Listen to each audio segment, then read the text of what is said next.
ગુજરાતમાં જ્યારથી વિસાવદર અને કડી પેટા ચૂંટણીની તારીખોની જાહેરાત થઈ હતી, આમ તો આ તારીખોની જાહેરાત થઈ એ પહેલાથી જ આમ આદમી પાર્ટી જે છે એ લોકોએ આ ચૂંટણીની તૈયારીઓ શરૂ કરી દીધી હતી અને તારીખ જાહેર થયા બાદ એ તૈયારીઓ વધુ પૂરજોશમાં ચાલવા માંડી હતી. અને આમ આદમી પાર્ટીની સાથે ત્યારબાદ ભારતીય જનતા પાર્ટી અને કોંગ્રેસે પણ પૂરજોશમાં તૈયારીઓ શરૂ કરી દીધી હતી. અને ગઈકાલે લગભગ કહી શકાય કે શાંતિપૂર્ણ માહોલમાં આ જે ચૂંટણી છે એ પૂર્ણ થઈ ગઈ છે. પરંતુ હવે આગામી 23 તારીખે વિસાવદરની જનતા કોને પોતાના પ્રતિનિધિ તરીકે ચૂંટે છે એ ખબર પડવાની છે. ત્યારે આ જ ચૂંટણીને લઈને આપણે વધુ ચર્ચાઓ કરીએ કે આને લઈને ગુજરાત પર, સૌરાષ્ટ્ર પર કયા પ્રકારની અસર જોવા મળશે.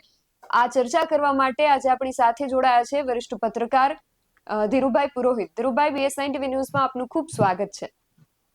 નમસ્તે. નમસ્તે નિધિબેન. સૌપ્રથમ તો આપની પાસેથી એ જ સમજવું છે કે આજે વિસાવદરનો જે મત વિસ્તાર છે એ ખાસ સૌરાષ્ટ્રમાં આવે છે, તો આ જે ચૂંટણી છે અને આ ચૂંટણીના જે આગામી પરિણામો છે તેને લઈને સૌરાષ્ટ્ર જે છે તેના પર કેવી અસર થઈ શકે? નિધિબેન, આપ જાણો છો કે વિસાવદર અને ભેસાણ ધારાસભા મત વિસ્તાર વર્ષોથી જુદી રીતે અને અલગ રીતે ચૂંટણીનું પરિણામ આપવા ટેવાયેલું છે. આ મત વિસ્તારમાં એક વાત લગભગ નક્કી છે કે પડેલા મતોમાંથી લગભગ 20, 25 કે 30% મતો તો સત્તાની વિરુદ્ધમાં પડે છે. એટલે કે અત્યારના જે મતો છે વિસાવદર અને ધારાસભા મત વિસ્તારમાં, એમાંથી 80,000 થી વધુ મતો લગભગ સામે પક્ષ છે, એટલે જે સત્તામાં હોય ને એની સામે પડે છે. એટલા માટે જ આ ચૂંટણીનું પરિણામ સૌરાષ્ટ્ર અને ગુજરાત માટે એક નવી દિશા આપનારું અથવા તો રાજકીય નિરીક્ષકોનું ધ્યાન ખેંચનારું તો દર વખતે બને જ છે. જી બેન. જી. અને ખાસ અહીંની જે પ્રજા છે એ એવું કહેવાય છે કે ખૂબ એ લોકો ઇન્ટેલેક્ચ્યુઅલ લોકો છે. પણ અત્યાર સુધીનો આ જે ઇતિહાસ રહ્યો છે કે આ જે પ્રજા છે જેણે કેશુભાઈ પટેલને પોતાના પ્રતિનિધિ તરીકે ચૂંટીને એમણે ચૂંટ્યા અને ત્યારબાદ એ ગુજરાતના મુખ્યમંત્રી બન્યા. એમણે પણ આ જ પ્રજાએ ચૂંટ્યા હતા. અને હર્ષદ રીબડિયા છે કે ભૂપત ભાયાણી છે, એમને પણ આ જ પ્રજાએ ચૂંટ્યા હતા, જે એમણે બાદમાં પક્ષ પલટો કર્યો. તો અહીંના જે મતદારો છે એ કેવા મતદારો છે ને એમના વિશે આપ શું કહેશો? વિસાવદર ભેસાણ વિસ્તારના મતદારો નું મન છેલ્લે સુધી કરી શકાતું નથી. હું આ વાત જવાબદારીપૂર્વક એટલા માટે નિધિબેન આપને કહું છું કે છેલ્લા લગભગ 30 કે 35 વર્ષથી આ વિસ્તારમાં મેં ચૂંટણી અંગોનું રિપોર્ટિંગ કર્યું છે. આપને બતાવું કે કેશુભાઈ મુખ્યમંત્રી બન્યા પછી તેમણે એ સીટ ઉપરથી એના પુત્ર ભરતભાઈ પટેલને લડાવવા માટે નક્કી કરીને એને ચૂંટણી મેદાનમાં ઉતાર્યા અને પોતે ભરતભાઈ માટે પ્રચાર કરવા નીકળ્યા. તેવી સ્થિતિ વચ્ચે પણ હર્ષદ રીબડિયા જેવા પ્રમાણમાં નાના કાર્યકર સામે ભરતભાઈ હારી ગયા. આ જ બાબત બતાવે છે કે વિસાવદર ધારાસભા વિસ્તારના લોકો, એના મતદારો કોઈની ઇમ્પ્રેશનમાં તો આવતા નથી, કોઈની લોભ લાલચમાં આવતા નથી, પણ જે ઉમેદવાર એની સાથે બેસીને એના પ્રશ્નો ઉકેલવા માટે સતત કાર્યરત રહે એવા ઉમેદવારને એ લોકો મત આપે છે. એ હવે લગભગ સર્વવિદિત વાત બની ગઈ છે. જી બેન. તો ધીરુભાઈ, અત્યારે જે રીતે વાતાવરણ સર્જાયું છે ને જે રીતે આમ આદમી પાર્ટીના ગોપાલ ઇટાલિયાની જે લોકપ્રિયતા છે એ દરેક જગ્યાએ જે દેખાઈ રહી છે, તો શું એવું બની શકે કે આ આપણે જે રીતે વાત કરી કે વિસાવદરની જે જનતા છે એ કંઈક અલગ જ, એમને કડી ન શકાય, એમને સમજી ન શકાય કે એ લોકો શું વિચારે છે, તો ગોપાલ ઇટાલિયાની લોકપ્રિયતા તો આટલી બધી દેખાઈ રહી છે, પણ એવું બની શકે કે કદાચ આમાં કંઈક પલટો જ આવી જાય અને ભારતીય જનતા પાર્ટી કે કોંગ્રેસ આ બાજી મારી જાય, એવું બની શકે? વિસાવદર ભેસાણ મત વિસ્તારનું પરિણામ ગમે ત્યારે ગમે તે દિશામાં પલટી શકે છે.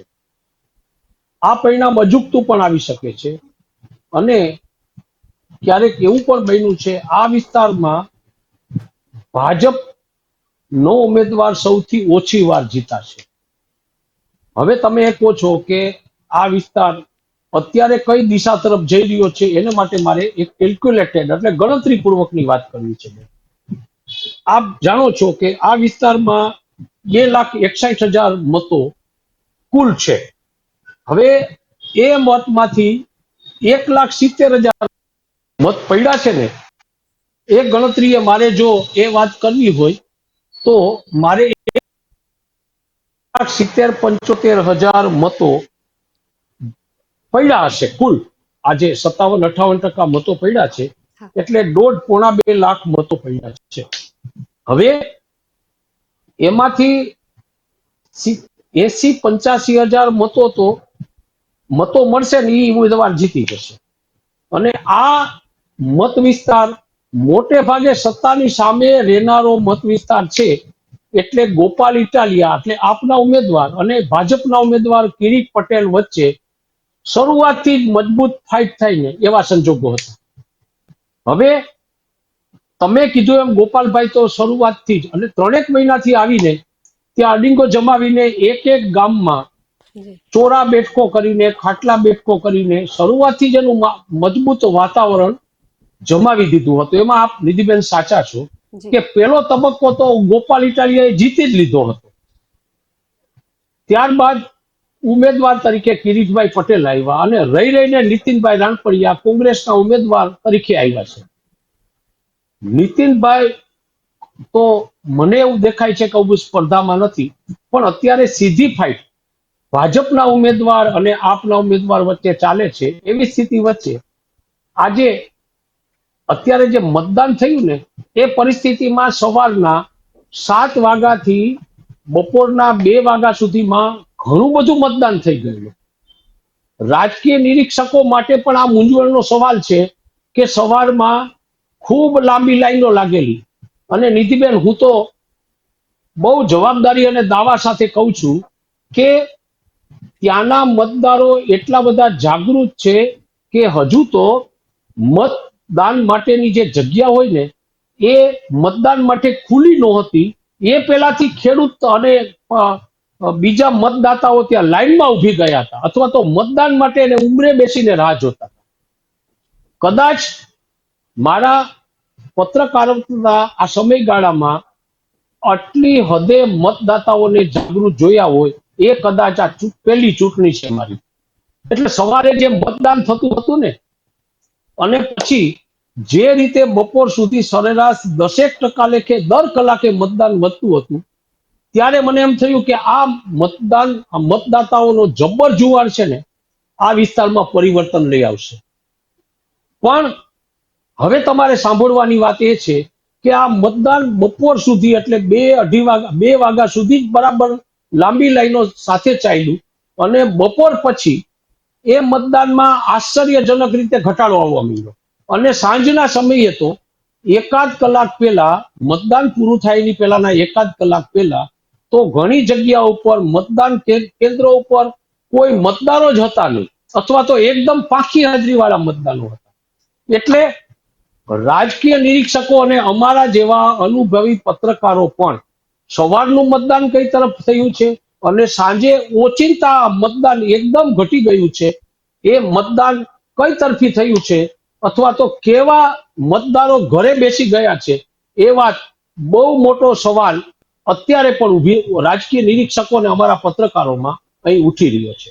જી બેન. જી ધીરુભાઈ, જે રીતે આપ કહી રહ્યા છો કે સવારના ભાગમાં વધારે મતદારોની સંખ્યા જે છે એ જોવા મળી રહી હતી અને બપોર પછી અચાનક એમાં ઘટાડો આવી ગયો, તો આપણે એવું માની શકીએ કે લગભગ 57% જેટલું મતદાન થયું છે. તો જે લોકો જેમનામાં ઉત્સાહ હતો મત આપવા માટેનો એ લોકો તો સવારથી જ પહોંચી ગયા હતા અને બાકીના જે લોકો છે, બાકીના જે ટકા જે આપણે જોઈ રહ્યા છીએ કે 43% આસપાસ લોકો જે છે એમણે મતદાન જ નથી કર્યું.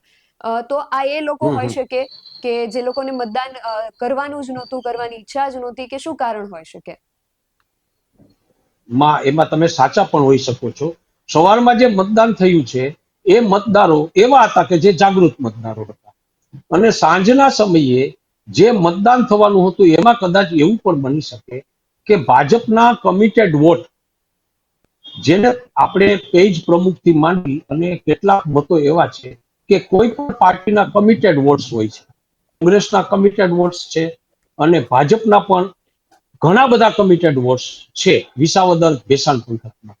હવે કેટલાક રાજકીય માણસો અથવા તો અમારા જેવા પત્રકારો એવું પણ અનુમાન લગાવે છે કે સવારમાં જે ઉત્સાહપૂર્વક મતદાન કર્યું છે અને ક્યાંક તો અમારા જેવા પત્રકારોએ એના એના પહેલામાં લખ્યું પણ છે કે પેલા વાવણી પહેલા મતદાન. આ એક સ્લોગન બની ગયું હતું વિસાવદર અને ભેસાણમાં, કારણ કે ત્યાં ખેડૂતો ખૂબ છે.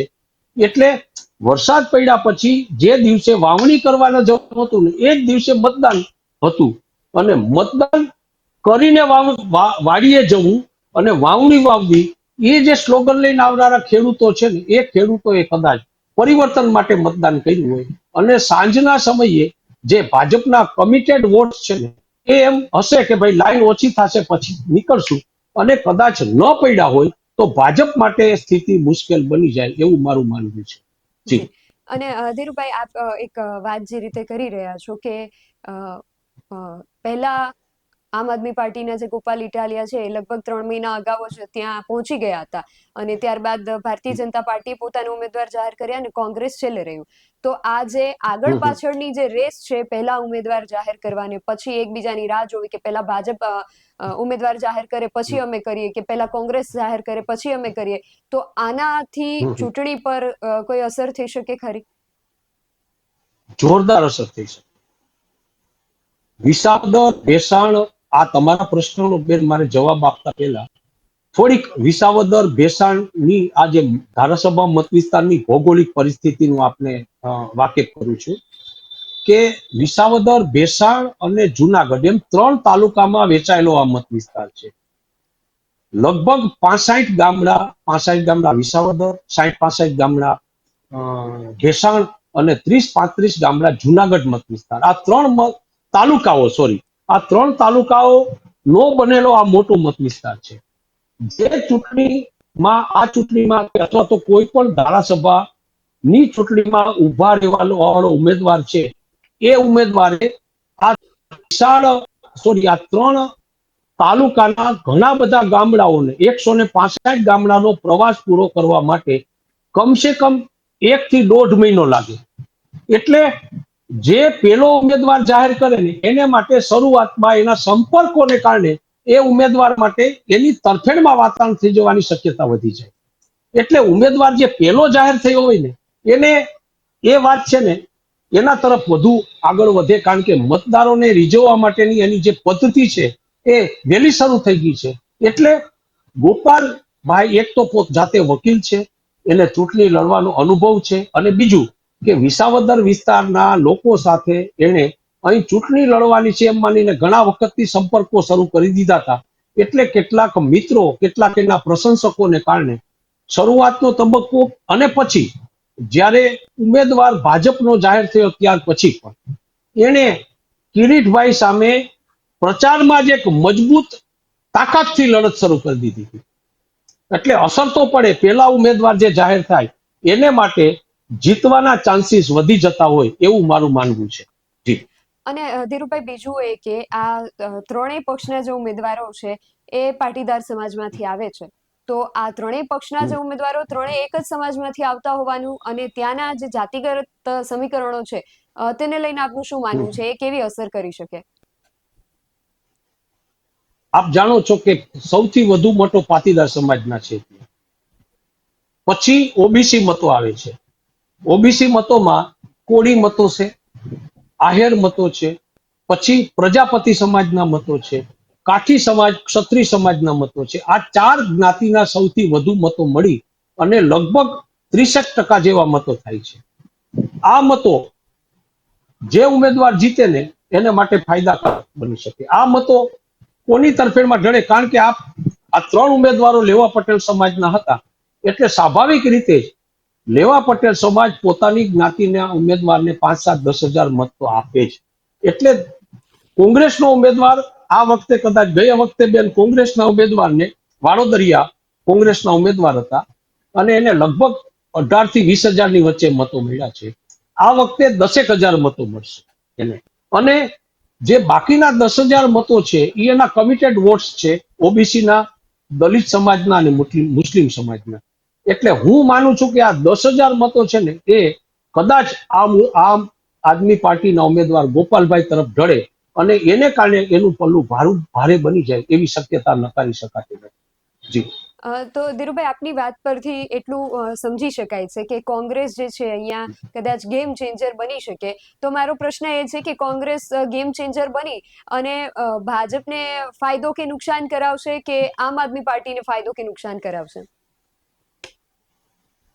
કોંગ્રેસ ગેમ ચેન્જર બનીને ભાજપને નુકસાન કરાવશે. અહીં એના જે કેટલાક કમિટેડ વોટ્સ છે ને એ સ્વાભાવિક રીતે જ, હું મારી જ્ઞાતિ સાથે સીધી વાત કરું એ ઔચિત્ય ભંગ ગણાય, પણ મુસ્લિમ મતો છે એ કોંગ્રેસના કમિટેડ વોટ્સ છે. બીજી વાત એ છે કે સૌરાષ્ટ્રના રાજકારણમાં પટેલ મતો અને આહિર મતો સાથે રાખીને ચાલનારા નેતાઓ ખૂબ ઓછા છે. મારે સૌરાષ્ટ્રના નકશાથી આપ જો પરિચિત હો તો સૌરાષ્ટ્રનું જે ખાસ કરીને દક્ષિણ સૌરાષ્ટ્રનો વેરાવળથી સૂત્રાપાડા અને એ જે મત વિસ્તાર છે, જે વેરાવળ ધારાસભા મત વિસ્તાર જ્યાં કહેવાય છે, એ ધારાસભા મત વિસ્તારમાં આહેર, કારડિયા અને પટેલ મતો નિર્ણાયક મતો છે. આપ જોશો કે આ મતોમાં આહેર અને કાં તો આહેર અને પટેલ મતો સાથે રહેશે, કાં કારડિયા અને પટેલ મતો સાથે રહેશે. પણ જ્યાં ફક્ત પટેલ અને આહેર મતો સાથે રહીને કામ કરતા હોય એવો માણાવદર મત વિસ્તાર અથવા તો આવા થોડા જેવા મત વિસ્તારો છે. આપ જામનગરનો મત વિસ્તાર જોજો કે પૂનમબેન જવાહરભાઈ ચાવડા જેવા આહેર નેતાઓએ બધી જ્ઞાતિને સાથે રાખીને ચાલ્યા છે. એવા મત વિસ્તારોમાં પટેલ મતો અને આહેર મતો કદાચ સાથે ચાલ્યા છે. પણ હું માનું છું કે આ વખતે વિસાવદર પંથકમાં આહેર મતોમાં થોડું ગાબડું પડે, જેનો સીધો ફાયદો કદાચ ગોપાલ ઇટાલિયાને થશે. જી. જી. તો આપ જે રીતે વાત કરી રહ્યા છો ને મને એ પણ પ્રશ્ન થાય છે કે ગોપાલ ઇટાલિયા હવે કદાચ એવું બને કે ગયા વખતે જેમ છેલ્લા આપણે ચૂંટણીમાં જોયું હતું કે વિસાવદરની જનતાએ આમ આદમી પાર્ટી ઉપર વિશ્વાસ કર્યો અને ભૂપત ભાયાણીને એમણે ચૂંટ્યા, પણ ભૂપત ભાયાણીએ પક્ષપલટો કર્યો. તો આ વખતે હવે જો આમ આદમી પાર્ટીમાંથી ગોપાલ ઇટાલિયા ચૂંટાય છે તો એની વિધાનસભા ઉપર અને ખાસ સૌરાષ્ટ્રનો જે વિસ્તાર છે એના ઉપર કેવી અસર થઈ શકે? ગોપાલ ઇટાલિયાને ખબર હતી કે ભૂપતભાઈએ પક્ષ પલટો કર્યો છે, એટલે પેલા વેલા તો ભૂપતભાઈ આમ આદમી પાર્ટીમાં હોય અને પોતે પણ આમ આદમી પાર્ટી વતી ચૂંટણી લડવા જતા હતા. પક્ષ પલટો કર્યો તો સ્વાભાવિક રીતે ભૂપતભાઈને મત આપ્યા હોય આમ આદમી પાર્ટીને અને એ જ પાર્ટીની વ્યક્તિ બીજા પક્ષમાં જતી રહે એટલે સ્વાભાવિક રીતે મતદારોમાં રોષ હોય. એટલે પેલા વેલા તો આમ આદમી પાર્ટીના ભાઈ શ્રી ગોપાલભાઈએ આ રોષને ન્યુટ્રલ કરવા માટે ભેસાણ વિસ્તારમાં ખૂબ ઝંઝાવાતી પ્રવાસ કરીને પ્રથમના થોડા દિવસોમાં જ ભૂપતભાઈ સામેના રોષને ઠંડો પાડવાનો પ્રયાસ કર્યો. ગોપાલભાઈ પોતે વકીલ હોવાને કારણે વ્યૂહાત્મક દ્રષ્ટિકોણથી ચૂંટણી લડે છે. હવે વિસાવદર મત વિસ્તારમાં ગોપાલભાઈ સામે થોડાક પડકારો હતા. એક તો બહારના ઉમેદવાર છે, પછી ક્યાંક કોક જગ્યાએ વિસાવદર પંથક એવો મોટો મત વિસ્તાર છે જ્યાં ગોપાલભાઈને કેટલાક એવા ફેક્ટર નડે જે ફેક્ટર સામે એને સતત ઝઝૂમવું પડે. આવી સ્થિતિમાં ગોપાલ ઇટાલિયાએ એ વિસ્તારના ગ્રામ્ય પંથકના યુવાનોને સાથે રાખી કિરીટભાઈ સામે મજબૂત રીતે એક સુરક્ષાત્મક કવચ ઉભું કરીને જે કામગીરી કરી છે ને, અને એ આયોજન કદાચ ગોપાલ ઇટાલિયાને થોડા મતોથી વિજેતા બનાવે એવી શક્યતા નકારી શકાતી નથી. જી. જી. અને અહીંયાનું જે જાતિગત સમીકરણ છે અને ખાસ સૌરાષ્ટ્ર, તો એની જો આપણે વાત કરીએ કે તમે વાત કરી કે સ્થાયી નેતા, સ્થાનિક નેતા અને આયાતી નેતા, તો ભારતીય જનતા પાર્ટીના જે કિરીટ પટેલ છે અને ગોપાલ ઇટાલિયા, આ બંને નું એવું કહેવાય રહ્યું હતું કે એ આયાતી નેતા છે, પરંતુ કિરીટ પટેલે પછી જે એડ્રેસ હતું એમાં ફેરફાર કર્યા અને એમણે પણ મતદાનનો પણ લાભ લીધો હતો. તો આની કોઈ એના પર અસર થઈ શકે અને એના આ બે જે વાત છે એની કોંગ્રેસને એનો ફાયદો થઈ શકે કે કેમ? વેલ, જી ગોપાલભાઈ ચૂંટણી લડવા આવ્યા અને જ્યારે ભાજપમાંથી કોણ ઉમેદવાર હશે એનું પ્રશ્નાર્થ હતું, એવા સમયે ભાજપમાંથી પ્રાથમિક રીતે ગોપાલભાઈ આયાતી ઉમેદવાર છે એવી વાત શરૂ કરવામાં આવી હતી. પણ પછી કિરીટભાઈ પણ તાળા પંથકના વતની છે એટલે એ પણ આયાતી નેતા છે એવું લાગતા આયાતી નેતાનો જે છેદ હતો ને ઉડી ગયો.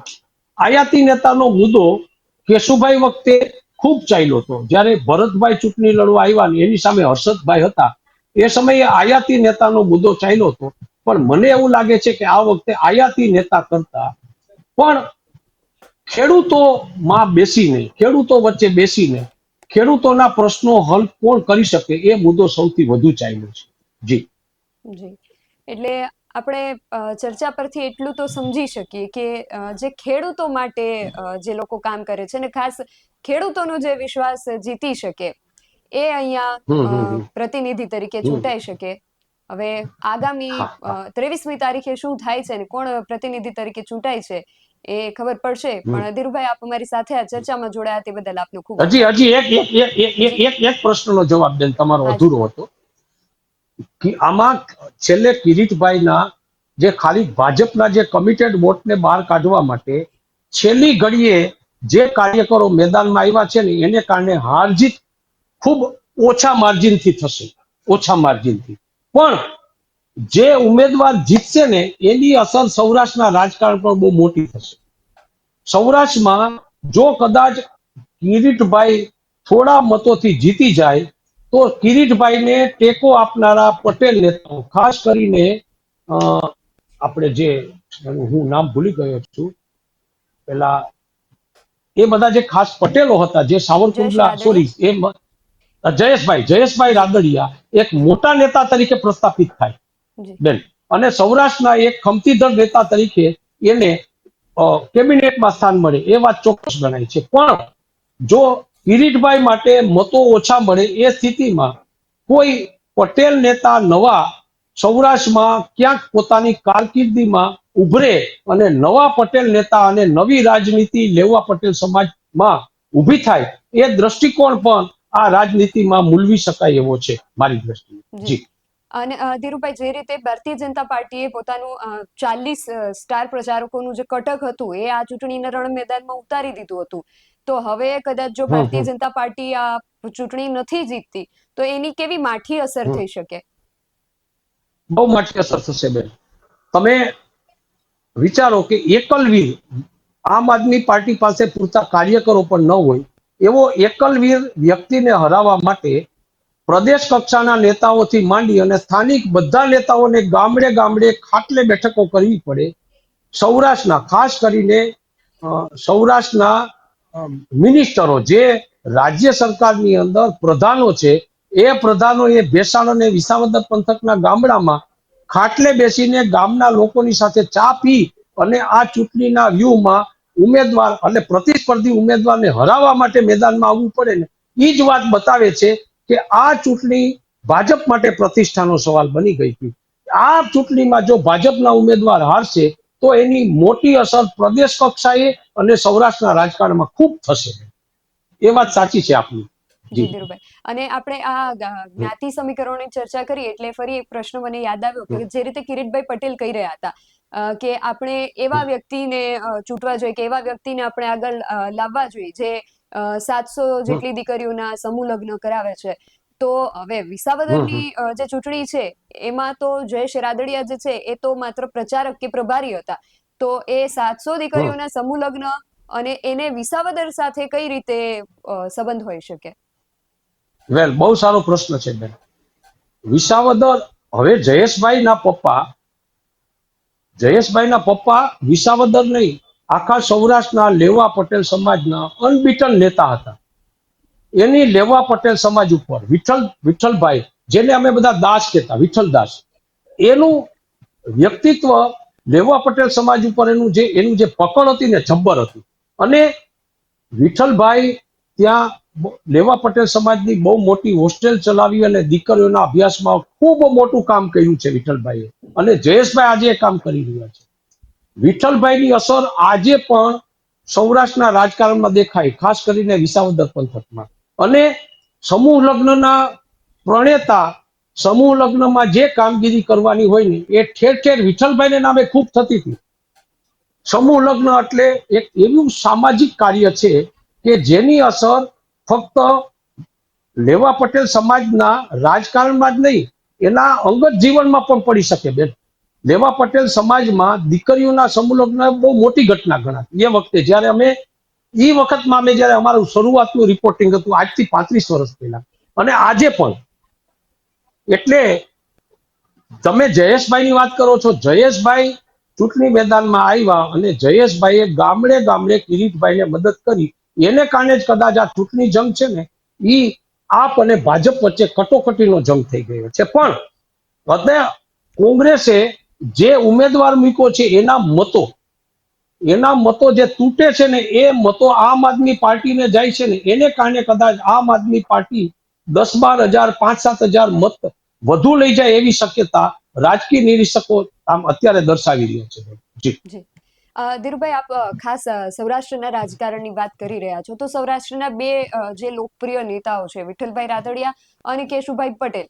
તો આ જે બે જી પાર્ટી વચ્ચે મુખ્ય જંગ જે છે, આમ આદમી પાર્ટી અને ભારતીય જનતા પાર્ટી. તો ભારતીય જનતા પાર્ટી વિઠ્ઠલ રાદડિયાના નામનો ઉપયોગ કરી રહી છે અને આમ આદમી પાર્ટી જે છે એ કેશુભાઈ પટેલના નામનો ઉપયોગ કરી રહી છે. તો આ નામો સાથે ચૂંટણી એ લોકો લડી રહ્યા છે, તો તેની મતદારો જે છે, મતદારોને રીઝવવા ઉપર કેવી અસર થઈ શકે? જબર અસર થાય બેન. કેશુભાઈ ચૂંટણી લડ્યા ને, કેશુભાઈની 2-3 ચૂંટણીઓમાં અમે સાથે રહ્યા છીએ. કેશુભાઈનો ચૂંટણી પ્રચાર એટલો સાદગીભર્યો હતો કે કેશુભાઈ કોઈ પણ ગામમાં જાય ને તો ગામના કેટલા બધા આગેવાનોને મુખ્યમંત્રી હોવા છતાં નામ સાથે બોલાવી અને એને ઘરે ચા પીવા જાય. કેશુભાઈને ગાંઠિયા ખાવાનો બેન બહુ શોખ હતો. કાઠિયાવાડમાં ગાંઠિયા છે ને ઈ બહુ લોકપ્રિય ભોજન છે, અન્ન, નાસ્તો છે. જે ઉમેદવાર ગ્રામ્ય વિસ્તારમાં જઈને ગામના ચોરાની વચ્ચે લોકોને સાથે ડુંગર ઉપર બેસીને ગાંઠિયા ખાતો હોય ને એ ઉમેદવાર વિસાવદર પંથકમાં કાયમી લોકપ્રિય થાય છે. કેશુબાપાનું નામ આજે પણ મોટું છે. કેશુબાપાને ઘણા બધા લોકો આજે યાદ કરે છે. એવી જ વાત વિઠ્ઠલભાઈની છે. વિઠ્ઠલ રાદડિયા આજે આપણી વચ્ચે નથી, પણ વિઠ્ઠલ રાદડિયાનું નામ સૌરાષ્ટ્ર નહીં, લેવા પટેલ સમાજમાં આજે ઘણા બધા ઘરોમાં બહુ માનપૂર્વક લેવાય છે. એટલે આ બંને નેતાઓ છે એનું નામ પણ આજે ચૂંટણીમાં અસર કરી શકે એવું જોરદાર માનું છું મેં. જી જી. એટલે કહી શકાય કે ખૂબ મોટી પ્રતિષ્ઠાનો જંગ અત્યારે ખાસ આમ હા. આદમી પાર્ટી અને ભારતીય જ- જનતા પાર્ટી વચ્ચે જ છે. જેમ આપે કહ્યું છેક હતું છેલ્લી કે આ છેલ્લી લગભગ છે- દ્વિપાખીયો જંગ થઈ ગયો છે, કે આમાં કોંગ્રેસ છેલ્લી લગભગ છેલ્લી સાઈડલાઈન જ. જી. છેલ્લી ઘડીએ જે મતો પડ્યા છે ને, છેલ્લી ઘડીના મતો કદાચ પેજ પ્રમુખો બધાએ નાખ્યા હશે તો કિરીટભાઈ માટે જીતવાના ચાન્સીસ 500,000 2,000 મતોથી વધે. પણ લગભગ કટોકટીનો જંગ ચાલે છે. કારણ કે કોંગ્રેસના મતો જે નથી પડ્યા ને એ મતો કદાચ હું એમ માનું છું કે ભાજપની તરફેણમાં ન જાય. એ મતો છે ને આમ આદમી પાર્ટીમાં જાય.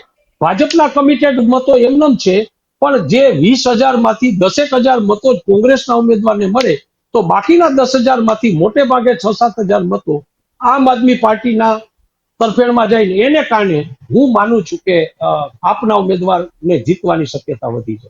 જી જી. એટલે અંતે વાત એ જ આવે છે કે પ્રતિષ્ઠાનો જંગ જે છે આ બંને પક્ષો વચ્ચે છે. હા છે અને હા કોણ છે. જીતે છે આગામી 23 તારીખે ખબર પડે છે. પણ આમ આદમી પાર્ટી કે ભારતીય જનતા પાર્ટી નહીં, પરંતુ વિસાવદરમાં જે જીતશે એ ખેડૂત આગેવાન કે ખેડૂત પ્રતિનિધિ જીતશે એવી આપણે આશા રાખીએ. આપ ચર્ચામાં અમારી સાથે બહુ જોડાયા તે બદલ સારું. આપનો ખૂબ આભાર. તો વિસાવદરમાં જે રીતે આપણે વાત કરી એમ કે બે મોટા માથાઓ વચ્ચે પ્રતિષ્ઠાનો જંગ જામ્યો છે અને હવે આ પ્રતિષ્ઠાના જંગમાં કોણ જીત મેળવે છે એ આગામી 23મી તારીખે જાણવા મળશે. આવી જ વધુ ચર્ચાઓ સાથે ફરી મળતા રહીશું. આ વિશે તમારું શું માનવું છે અમને કમેન્ટ કરીને ચોક્કસથી જણાવજો. ત્યાં સુધી જોતા રહો BS9 TV ન્યૂઝ. નમસ્કાર.